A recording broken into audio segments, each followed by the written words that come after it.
Lucas Campbell, welcome to Mint. Thank you for being on. How you doing, man? Doing great. Thank you for having me today.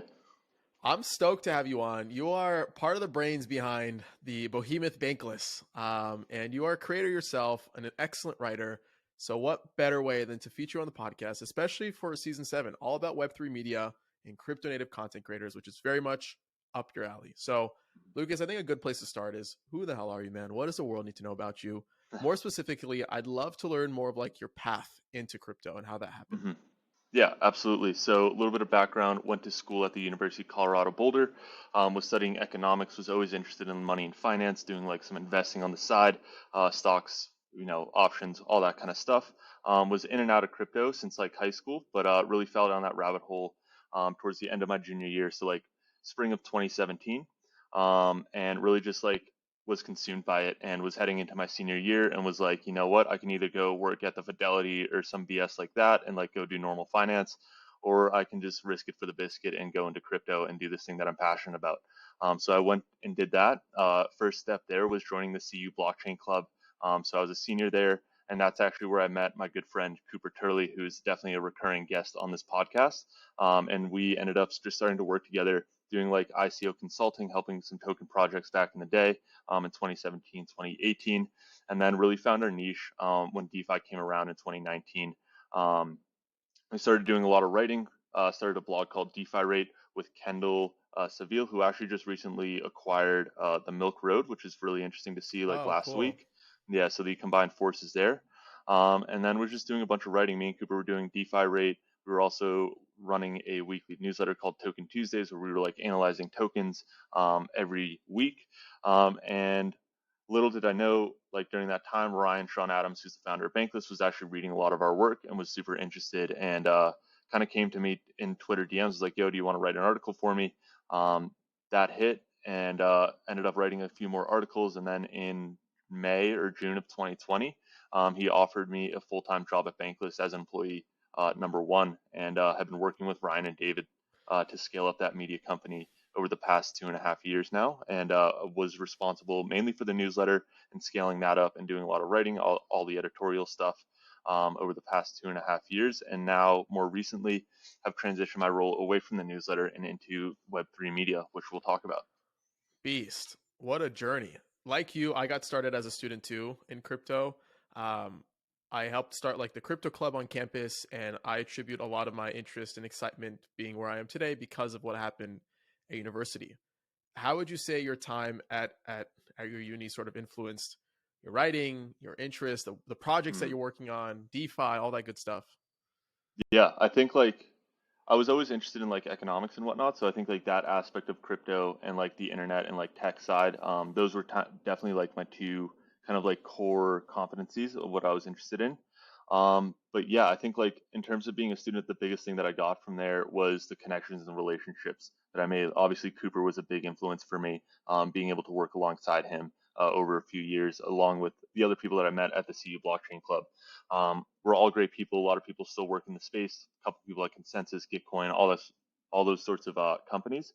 And yeah, I think like just the relationships were super helpful to just find at a massive school of 25,000 people, finding the core 50 people that had the same interests and same kind of like ambitions as you was super helpful and powerful for me. As a writer, I feel like you also play the role as a curator and as an analyst. And when you're Mm, writing a DeFi blog and you're reviewing tokens, are there certain checks and balances that you mark as you're sort of sifting through all the mm, noise that you've held yourself accountable for, like a certain process or system when you draft, let's say, like the DeFi newsletter, mm-hmm. surfacing these really cool insights around tokens? Yeah, I think the first thing is that like we would never write about anything that we wouldn't be using ourselves, right? Like Okay. anything that I write about, like I'm passionate about, I use on a daily basis. Recently, like did a music NFT article with Cooper, and like that's been like definitely my niche these days is like collecting music with Cooper and all these other niche collectors that are like trying to pioneer this new Web3 music era. And yeah, I think like using it and being passionate about that product or that token, or like really deeply allows you to just like really deeply understand what that thing is and makes it more comfortable for you to write about and share with an audience, if you're using it and you're confident about using it and like putting your I guess money where your mouth is in a way. What would you say your biggest W was throughout the content creation and token Mm. scouting process? Like in terms of like best token that we found, or like in what sense? You're the best token that you found that you ended up kind of like seeing and reaping the most from, for Yeah, example. I Like a think like we success were. story. Yeah. Mhm. Yeah, I mean, we were super early to like all the DeFi stuff. So like, we were covering synthetics back in like 2019. It was like a dollar. It had Mm. like not even crossed a dollar yet. I think it was still like 30 cents or something. And me and Cooper did like a DCA, like dollar cost average analysis on this, and like had all these models. And actually, like Kane Warwick reached out and was like, "Yo, this is like the best analysis that we've seen on SNX ever." And like that to me maybe wasn't like the biggest dub on investments, but I think it was the biggest dub on social capital and like knowing that I was on the right path. Um, but yeah, I think just being able to cover all that DeFi stuff super early and seeing all that kind of unfold in real time was just super helpful in being responsible for writing and educating people as this stuff was coming out, was just super easy or valuable for us to capitalize on those things that we saw. So yeah, I think just being plugged in, head to the ground or boots on the ground, was super valuable and just like eyeing the next up and coming project.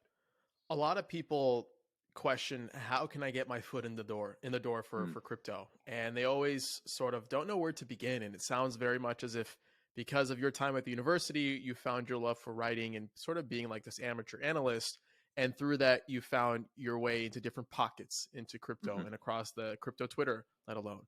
So after you got your foot in the door, did really comprehensive analysis on tokens like SNX, for example, where did it go from there? Where does Fire Eyes comes to the picture? I feel like they're very much they work in tandem. Yeah, yeah. So this is obviously there's a background here of like being really interested in tokens. And where Fire Eyes kind of came in is that me and Cooper were doing like a lot of token work, a lot of token writing, all that kind of stuff on our end in the US. And then we met up with James and Callum, who are our New Zealand correspondents, who were also doing very similar stuff. They were actually like working with synthetics and they were working with ETHLend and all of these early DeFi projects to help them kind of scope out what their token economics look like, what their governance system looks like. And we realized that we are kind of like doing very similar stuff and that we could combine forces. And this was just right in the middle of COVID. So we were just sitting on Zoom calls every day for 4 hours and just like ideating and like talking about this stuff. And yeah, we ended up leveraging one of their connections at Aave, and we're able to help them with Avenomics, which is like their ETHLend to Aave transition, and that was kind of like what kickstarted FireEyes. And from there, we ended up working with a ton of other projects, Balancer, Rocket Pool, help launch the ENS token, help launch Optimism, help launch Gitcoin Super Rare, whole bunch of other projects, and yeah, it really just started snowballing after that first Aave engagement. You guys are responsible for billions in wealth generation for hundreds of thousands of users. Mhm. Like what? Yeah, Like, it's do you ever definitely think it's about that?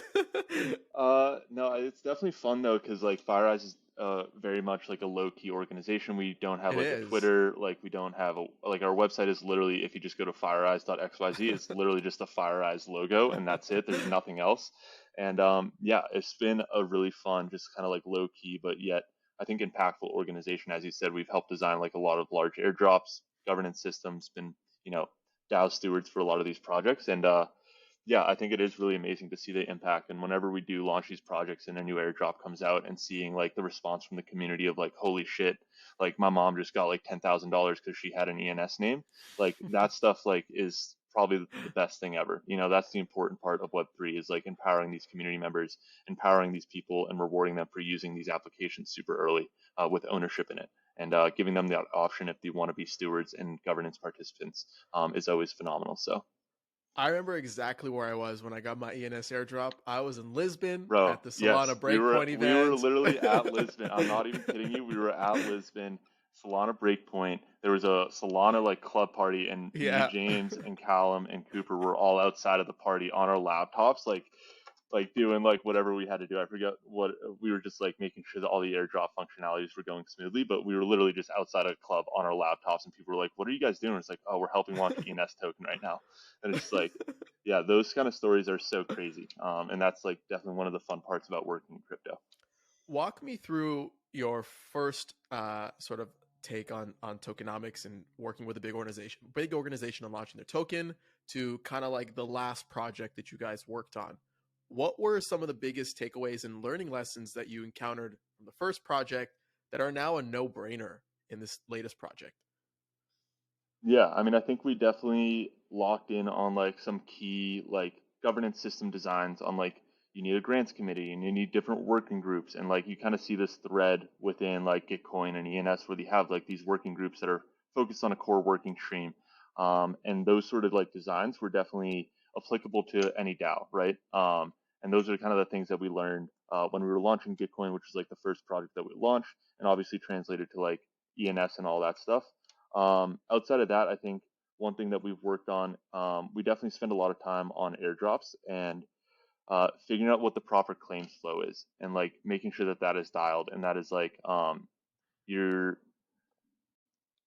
designing for the outcome that you want the user to be doing. So ENS had the constitution, and when you claim that airdrop, you had to sign that constitution and be like, this is what the DAO is going to be doing. You were signing off Mm-hmm. on the mission, like how funds were being allocated, all sorts of stuff. And yeah, that sort of stuff translated, and we see like constitution like claims flow with airdrops all the time now.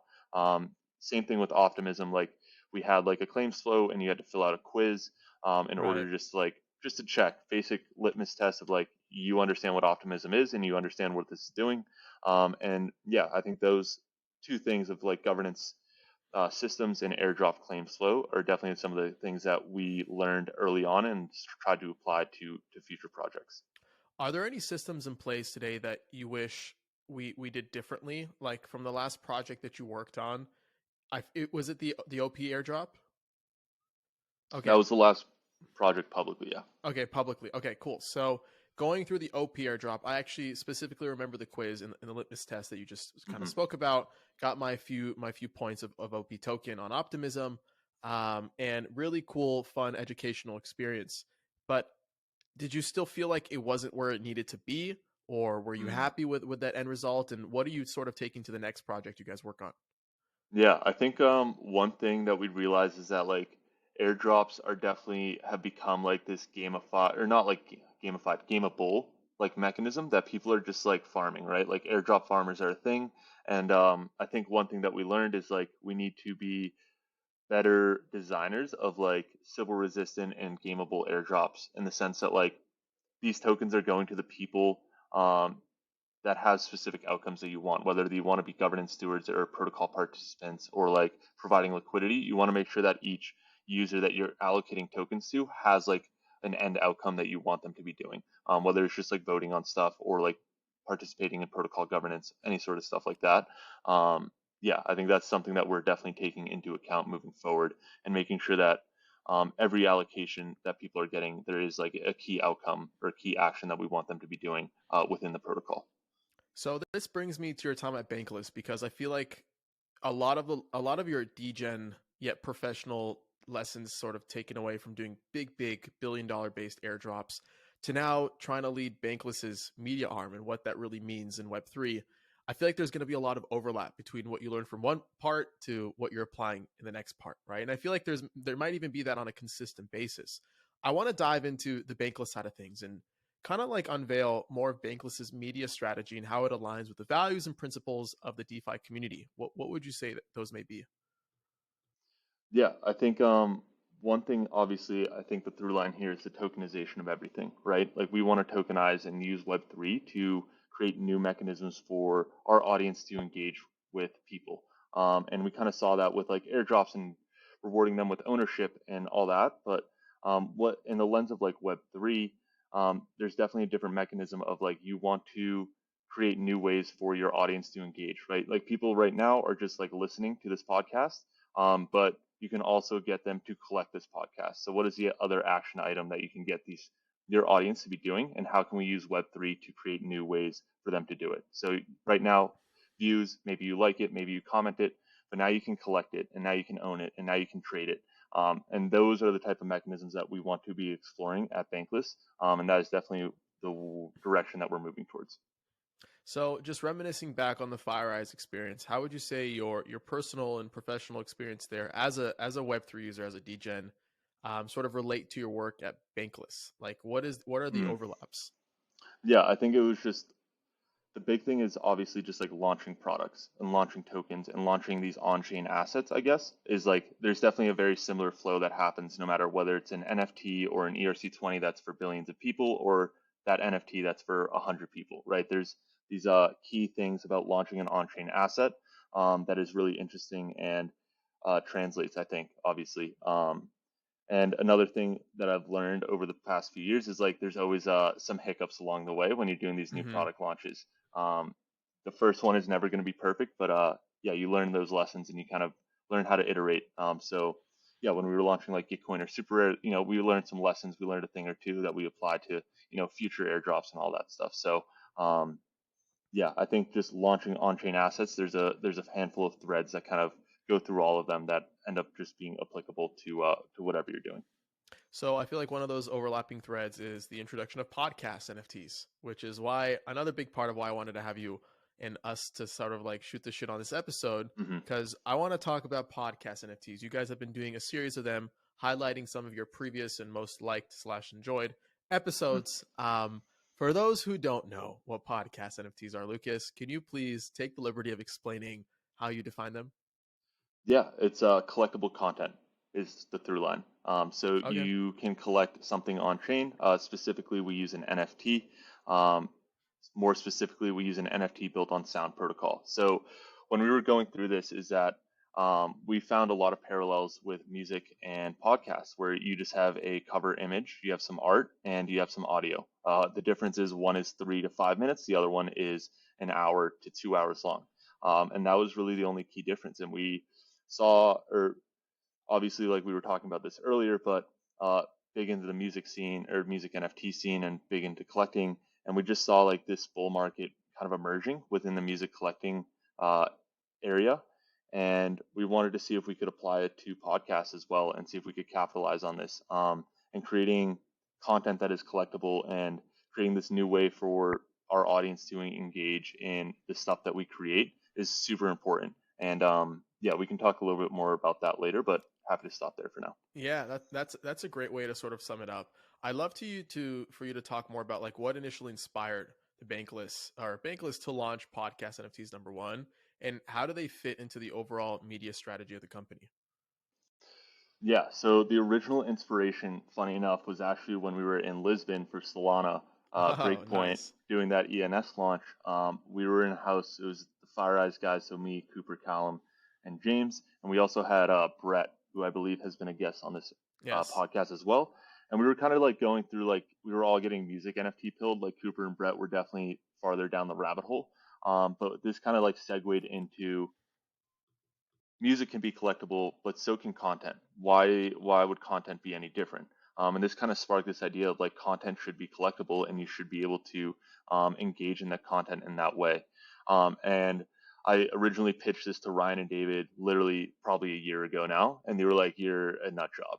Like no one's ever gonna want to collect this." And it took me so long to just like continuously pitch them to that and be like, "Yo, no, we can do this. Like this is happening." And yeah, they finally were just like, all right, Lucas, you can do it. We can launch some collectible content.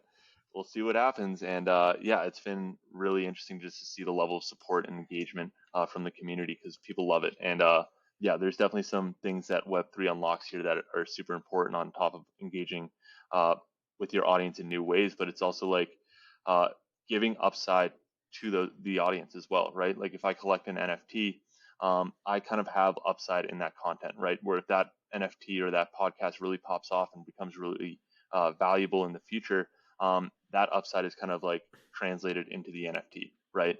So that is a new way for the community to engage in this content and something super powerful that is definitely unique to Web3. So you're basically implying this is something that I've tweeted before, but create content worth collecting. Like that's like the new foundation of this all. Mm, A like is now a that's collect, right? mhm. And That the is such a good point. yeah, Like one thing that has been interesting about like talking to Ryan and David about this is like, okay, right now in Web2 media, we optimize for eyeballs. We want to create clickbait, right? Um, in Web3, you want to create collect bait, right? Like you want to yeah. create content that is collectible, not just viewable. So it's definitely a slight nuanced approach on how you're doing content, but instead of a YouTube thumbnail that's going to be like, we just gave $1 million to Like XYZ, it's like, yeah, it's going to be like, some other aspect that is just a different nuance on how you approach creating that content, which I think is super valuable because like if anyone is living in the Web 2 world, like you just know this, like everyone's just optimizing for eyeballs and views and ads Right. and all this like bullshit. I don't know if I'm allowed to swear, Right. sorry. Yeah. No, Um, you're good.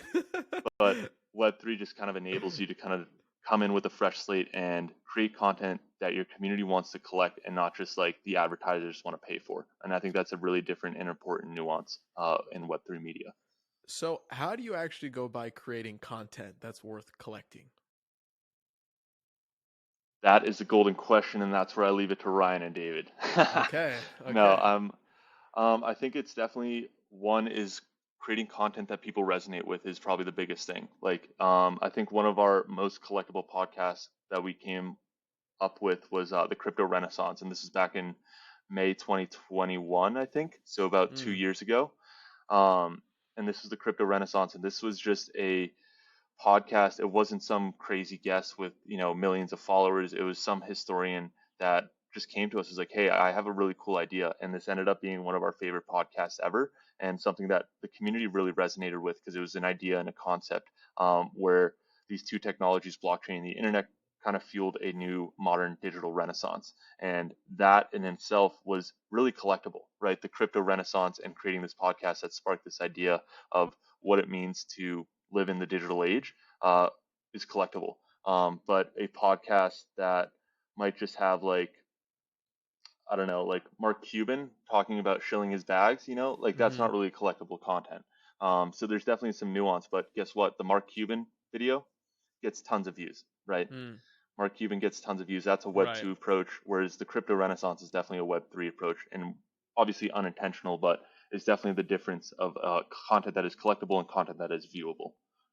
How do you think about splits for tokenized content? Where does that come into play? So, for example, if you Yeah. were to tokenize the episode with Mark Cuban, the dude's a billionaire. Like, does he need your few peasants worth of ETH? But someone that's maybe less financially stable that might not pay attention to that, they might be more, like more of a stickler to receive their splits and their cut of the content. Let alone the production team, the graphics team, Hmm. and everything around the content that gets published itself. How do you think about Yeah. splits? I think that's a great question, and that was definitely a big discussion for us as we were kind of launching this. Obviously, Bankless has like some really high-profile guests, and most of the content that we want to be tokenizing does feature those guests. And these Right. people are millionaires, billionaires. They're the 1%. Um, but it does feel weird if we just didn't include them, right? If we're just like, nah, we're gonna take all the money. So this is an interesting perspective of that. We give every single guest the option to receive or they can donate a port their proceeds. So I think we earmark about 10 to 20% of all proceeds from the collectible to an organization or to the guests if they want. So the guest really has the option to take those proceeds. And fortunately enough, every single guest that we've had so far as on a collectible has donated those proceeds. So we're actually doing some like on-chain effective altruism, which is nice with the SVF stuff. That has been super nice for the community just to know that like a portion of those proceeds are going to good causes chosen by the guests. It's not just us like being like, oh, we're just going to send it to this. The guest actually has a choice on where those proceeds are going, and if they want to take it, they can take it. If they want to donate it, they can donate it. And yeah, that's kind of where we landed with that.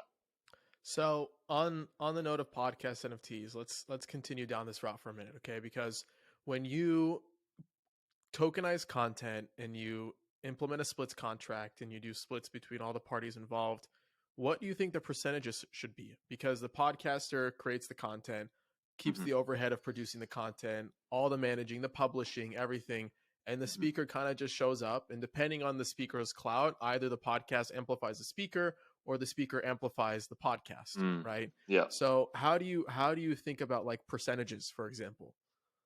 Yeah, I think this is a great question, and it's definitely tough to get the right answer because, like, one thing that we were discussing when we have had this discussion internally was like, we don't pay anyone to come on the podcast in the first place. So, like, do they really need money to come on the podcast? Like, really, the benefit for them is one, they get a platform to talk about whatever they want to talk about, and two, they get a glow up on our socials. We're tagging them, we're doing all this stuff. We're glowing them up real hard. And that's really the main benefit of coming on the Bankless podcast is you have this platform with a large audience and you kind of get a glow up on yourself. Now getting some money might be like an extra tip there. but it's definitely not the reason why people are coming on the Bankless podcast. So that wasn't like a necessarily a big stress point for us. But in terms of like the percentage split that each person should get, I think obviously the creator, the people that are producing the podcast should get the majority. Um, Maybe that's 70, 80, 90%. That's definitely up in the air for each individual creator and how much is happening on the back end on the production side. But I think working in the guest, because like you said, sometimes the guest is amplifying the podcast, and that's really valuable. And making sure that they are taken care of and set and feel like that they have some ownership in it is really important. And even more importantly, like beyond like giving them some money, the first thing that we do is we airdrop them edition number one, so that we take the guest public address and we give them the first edition of the podcast, so they at least have that ownership in the podcast and they have like that sort of thing. Um, but yeah, it's really interesting because most of the guests that we have on the Bankless podcast aren't financially motivated. There's not a Right. financial reason why they're there, and it's more of like a social reason. So yeah, I think like factoring in what the guest should be getting is interesting, but I don't think it's a non-starter for each guest. There's another interesting opportunity that Web3 music companies have introduced. One comes to mind called Arpeggi Labs. They were a guest on season 4, I think, of Mint, where their whole product is they're like an on-chain Ableton. So you can create different beats, loops, and stems. And then instead of exporting them to an MP3 file, you mint them directly on chain, right? And the music, from what I understand, is not stored across IPFS or Arweave. It's like actually minted on chain. And with that introduces a new paradigm of like remixing and splits and all these cool things that crypto enables. Do you think something like that is required for like media, like Web3 podcasts, for example? Is there an opportunity for something like that? Any thoughts? Any thoughts around that? Yeah, I guess like it has been really interesting. Like one thing in the Web3 or music space was like I release a song and hear the stems and all the assets for it, and like go ahead and remix it, and we'll like mint Right. that. And like obviously that's been super fun to see. I think that definitely applies less probably to podcasts and media NFTs because it's really just the author um, or the creator launching their content. But honestly, to be fair, I just haven't really thought about it, so I don't have like a super strong Mm. answer there. But that is interesting to think about. Fair. Another thing that's constantly on my mind when it comes to podcast NFTs is price to quantity and how frequently do you publish? Do we need to stick around drop culture and do these big PR moments around trying to get a sellout or trying to donate a lump sum to an organization, or can we just like tokenize consistently regardless of what quantity or price may be? Yeah, I think that's up to the creator, but I think we're definitely big proponents of just tokenize it, and if it's good, it will sell out, and if it doesn't, no big deal. This is Yeah. just a new mechanism for us to kind of explore how we're producing content, and I think we're all kind of exploring what the optimal route is. I think Cooper would be the proponent here. It's like it doesn't matter what happens as long as it sells out and like you're giving some upside to collectors is like a big thing for Cooper and like what he's pushing for. And I agree with that. But at the end of the day, create the content that you like, create the content that your community likes, tokenize it. If it sells out, it sells out. If it doesn't, no big deal. Create content worth collecting. That's the TLDR. That's TLDR. TLDR. Okay, so let's talk about more, I guess, like potential use cases. What do you imagine being some potential use cases for podcasts, and how do you see them being more adopted by the wider industry at large, beyond just like uploading a piece and then minting it? Are there any other mechanisms that come to mind that are worth exploring? Yeah, I think this is something that we're actively exploring at Bankless, and I don't want to give too much tea, but one thing that we want to explore is if you collect enough content, maybe you can unlock some sort of super fan pass, right? So you're creating an incentive for people to collect that, and if you're an avid Bankless supporter and you want that super fan pass, that will maybe give you a lifetime subscription or VIP access to permissionless or whatever events we throw. That's the sort of stuff that can like create these very synergistic relationships between I collect content because I love this podcast. If I collect enough of it, I can get a super fan pass. And I think that this model is probably going to be very broadly applicable in the creator economy as a whole, and something that I'm super excited for us to try and pioneer in the next few months here. So I guess a bigger question at large is where do you see podcast NFTs evolving over the next few years? Like, do you imagine that more podcasters are going to get into it? Are we memeing this thing just like we meme music NFTs on everybody's timeline? Like, what's going to happen here? What do you think? I think it's a really early trend. I mean, I feel like Bankless was maybe like one of the first people to do it at scale. I think you guys at Mint and like Rehash and a handful of other ones were like doing this on a smaller scale and just experimenting with it. And I think this trend will continue as um, people get more comfortable with Web3. I think like there is a progression of like, okay, people think like music isn't collectible in the first place. So like getting to like podcasts are collectible, it might be a bigger jump. But I think overall, like the trend is this is a net new monetization model for creators and a net new engagement model for audiences. And I think those two things hand in hand will kind of propel this trend into the future. I want to jump into more of Web3 and media at large. We sort of Mm-hmm. doubled down and honed in on podcast NFT specifically, but let's zoom out for a second, okay? I want to ask your perspective. So, how do you kind of see how do you see tokenized media and NFTs in general sort of changing the way content is either created, distributed, and monetized in the future? I think monetization is actually pretty clear for the Mm-hmm. most part. Like you collect and you receive your dough. But what Mm-hmm. about through the creation process or the distribution process? Any thoughts around that? Yeah, I think in the creation process, like one thing that we work on at Bankless in this like Web 2 model is like guest maximalism in the sense that you are maximizing views in order to drive value to sponsors in order to make money, right? That is a very different model than creating content that your audience is really going to like, that they like it so much that they're going to collect it and pay you for that content. Very different model in the sense that like I don't care what the individual thinks about this content as long as the number is going up on the view count. Versus I actually do care about what these individuals care or like about this content because it only takes 100 people to create that like monetization model, that sustainability model for me. And I think that approach is very nuanced, and we talked about it a little bit earlier, but it's definitely small nuance, but I think it does drive very different outcomes on how content is being created. So actually, the way it works today, then the model is creating content for a select few that actually value your content and are willing to give a level of patronage Right. for it. But what we're actually doing is creating content that's worth collecting for people who are already Web3 native, right? Yes. So the problem is, or I guess the opportunity is in this, I guess from this point is like every collector is a viewer, but not every viewer is a collector, right? So Yes. how do you convert more viewers into collectors? And maybe you guys are unique because your channel is all about education, Mm-hmm. opening up your MetaMask wallet and getting people onboarded through this new Mm-hmm. revolution. But for the wider, greater creator economy at large that want to use NFTs, how can they turn more of their viewers into collectors? Yeah. I mean, I think like us and you guys, obviously, like we're in a nice little like niche where we educate people on Web3 and our audiences are all primarily Web3 native. I think how this scales out is obviously just through education and getting people more comfortable with different aspects of Web3, whether it is taking out a loan on Aave or collecting your first piece of art or collecting your first piece of music, or maybe it's a podcast. But at the end of the day, it does come down to education and making the world kind of realize the value of this technology and like the importance of it and how engaging it can be for new people. And it really just comes down to broad scale education, and that's definitely the hard thing that I think not only podcast NFTs need, but music and art and DeFi and every other thing about Web3 needs to be handled, and it's all through education. I think another interesting conversation worth having is the whole argument around patronage based music NFTs and ownership based music NFTs, where ownership based music NFTs are tied to the Web2 value that's created through music. So you distribute royalties based off the traditional model through Spotify, Apple Mm, Music, and attribute that to the NFT that can then be flipped and traded on secondaries.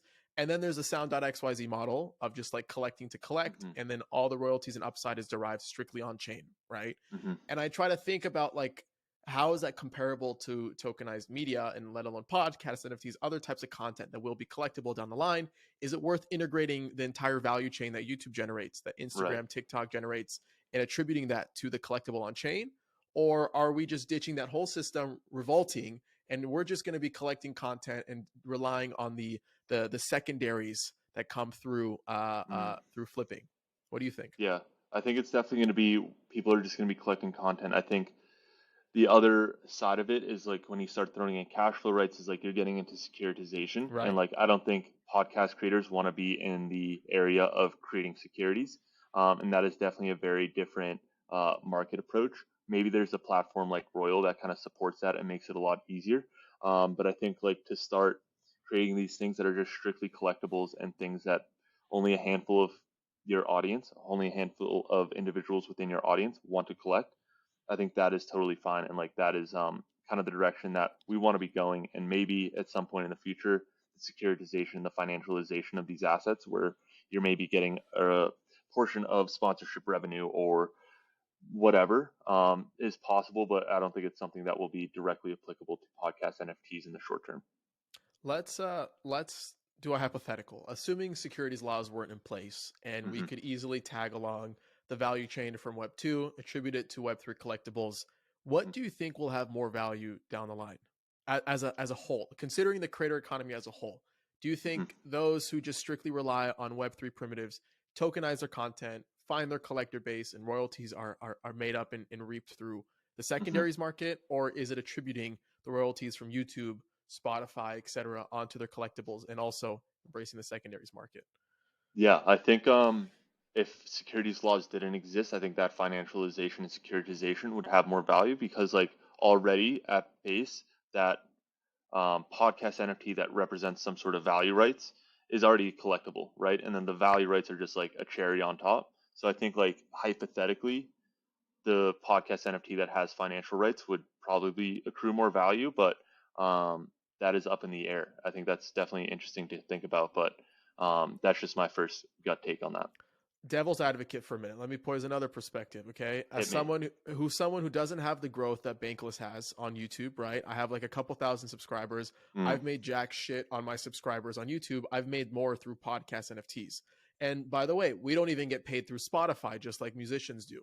So we're actually very dependent on sponsorships and all these alternative forms of revenue to make a living as a content creator or a content media company, right? So hmm. I would argue I'd push more. It's so much harder to get started on YouTube than it is to find your first few collectors Right. through DMing a few people, creating niche based content that targets deep pocketed people, for example. So Hmm. I'll hit you with the devil's advocate perspective. Any thoughts on that? No, I think that that is definitely, I mean, that makes sense when the numbers don't line up, right? Like if you're not making hundreds of thousands of dollars or millions of dollars off YouTube ads or whatever, and that doesn't translate, and like, of course, the content that, will represent a dollar in financial rights is probably not going to be that much more valuable than the content that is going to be collectible or just strictly a collectible. Um, I agree with you in that sense that like if the numbers don't line up in that sense, it's probably just gonna be easier and worth it for you just to like launch collectibles. But I think overall, I'm definitely a proponent of just like let's just make it collectible. Let's not like add financial rights to this. Let's just make it straightforward and like that market does exist. Those collectors do exist. Let's capitalize on it and not trying to over engineer this stuff and over financialize these assets. And Right. just make it good content that people want to collect and own and have the upside in. Fair point. And I think this also sort of ties into my next question, which we've sort of, I guess, skimmed the surface across different answers. But I want to dive into challenges that existing creators face that Web3 could potentially solve. Web3 is actually a big proponent around the narrative that we're going to do things differently and better and more transparently. Like literally F the legacy system, essentially. Like you guys have content and merch that basically shows Bank of America on fire, you know? Like I imagine the same scenario for the creator economy where you see the YouTube headquarters and the Instagram headquarters on fire and people finding alternative ways to grow an audience and monetize that using crypto Hmm. primitives. So from your perspective, what do you think are some of the biggest challenges that today's creators face and how can Web3 be a proponent in solving that? Mm. Yeah, I think the biggest challenge right now, we talked about it earlier, is education and turning those viewers into collectors, into active collectors, right? That is the biggest and hardest part because there's no reason for me, unless you create really good content that I really love, for me to go to your website and pay you zero point zero 0.01, zero point zero 0.02, zero point zero 0.05, whatever ETH it is. That is going to be the hardest part is turning those viewers into collectors. I think that is the biggest challenge. Fortunately, we're in a good position. You're in a good position where we have like these large crypto native audiences that already have MetaMask, that already have collected NFTs before. So that leap for them is not nearly as large.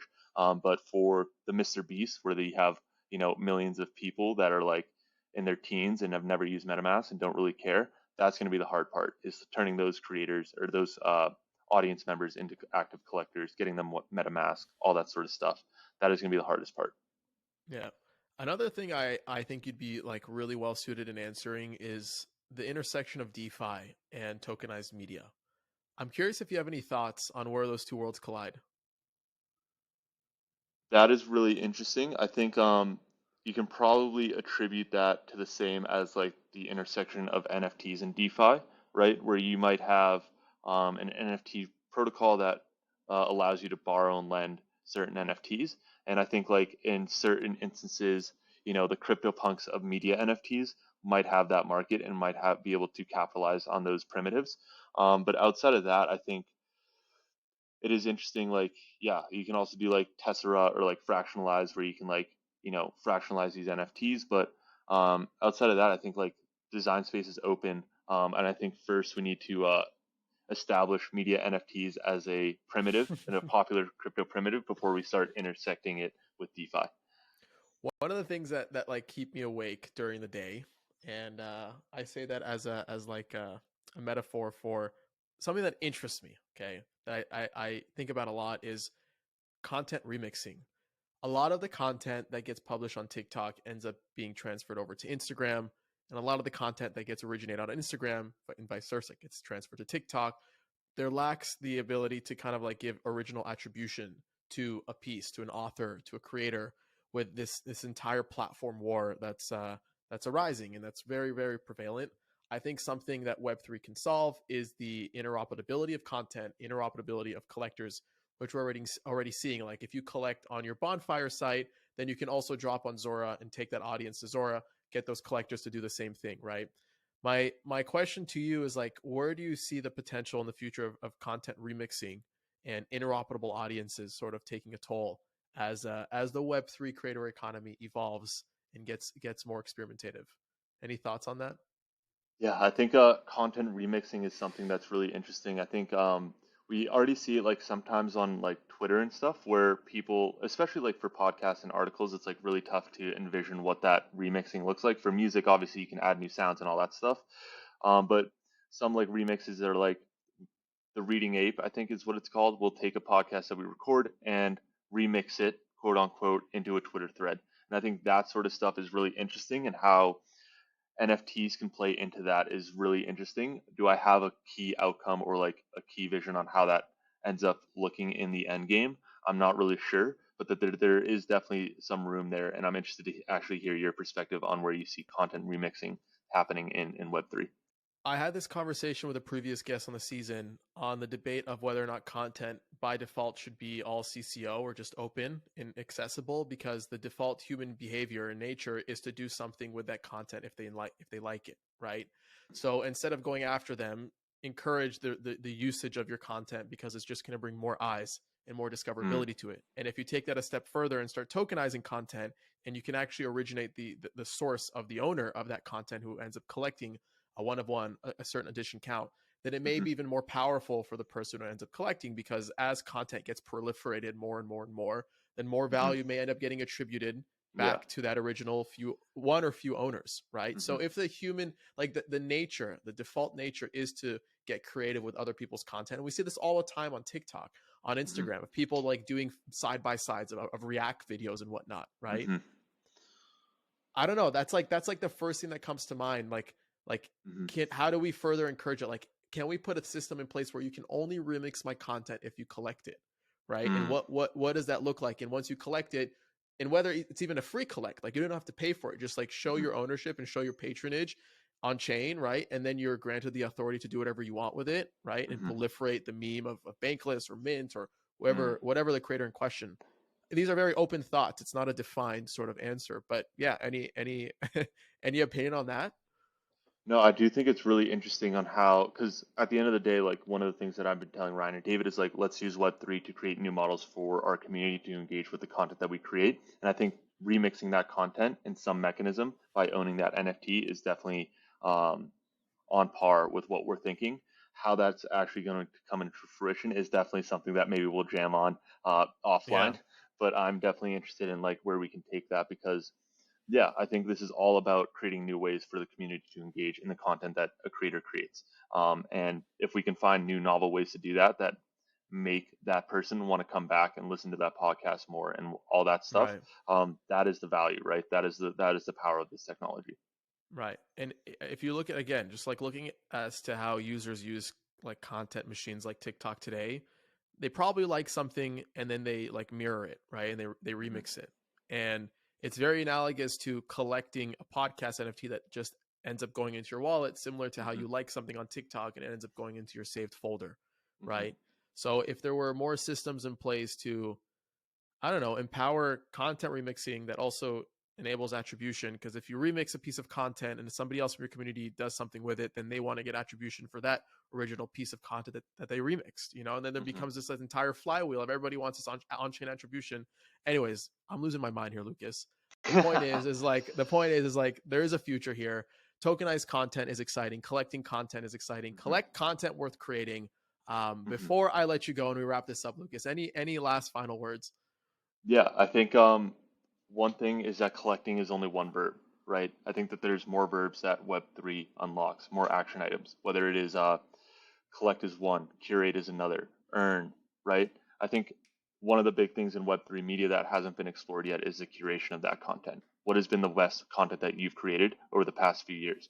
And one issue that we've seen is that like there's a recency bias in the sense that uh, our most recent Vitalik podcast is always going to be the most viewed podcast, but that Mm-hmm. doesn't mean it was the best podcast, right? Mm, Because our audience is always growing and Vitalik's a big name. So everyone that sees Vitalik on the podcast is always going to click it. And since our audience is growing, that's just going to naturally be the most viewed podcast.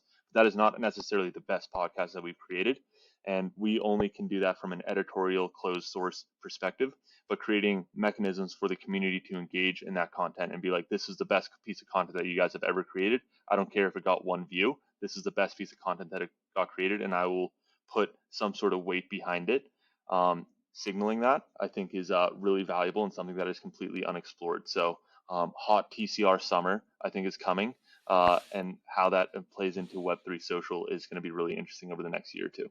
wait, what's TCR? What does that stand for? Token curated registry. This is the Oh, 2017 we're coming 2016 back with primitive. this. Yeah, we're bringing the Okay. TCRs back, baby. Okay. We're bringing the This has been TCRs back. something, yeah, that has been just like floating around the crypto ecosystem for years and years. And it's so Right. funny because like this stuff has happened so many times. Like when Vitalik published the white paper, it was like there was like DeFi, stablecoins, NFT, like all this stuff was like already circulating, TCRs. It just takes time for these primitives to come and into fruition and realize like, oh, this is important now. DeFi is important. Right. Oh, because why? Because we have a billion, $10 billion of stablecoins that are dollar equivalents that we can use for lending activities, right? And like having all these primitives in place, where now that all right, we have like Web3 social primitives starting to come into place. How are we going to curate those primitives? And it's not going to just be through a Reddit like upvote. It's going to be like I have a token of some sort. I have a content collectible that gives me voting rights, curation rights, or I have some sort of ERC20 token that gives me curation rights, and I can now signal to it. There's a whole design space there that I think is completely untapped that I'm really excited to explore. Let's go. That's some good end of episode alpha. Lucas, appreciate you being on a part of season 7. Before I let you go, where can we find you? Where can we find your work? Chill it away and we'll wrap it up. Yeah, absolutely. You can find me on Twitter, 0x underscore Lucas, Lucas. I'm fairly active on Twitter, and yeah, if you want to reach out, feel free. I'm around. Let's go. Thank you so much. We'll have to do this again soon, but till then, appreciate you for being on. Awesome, Adam. Thank you so much.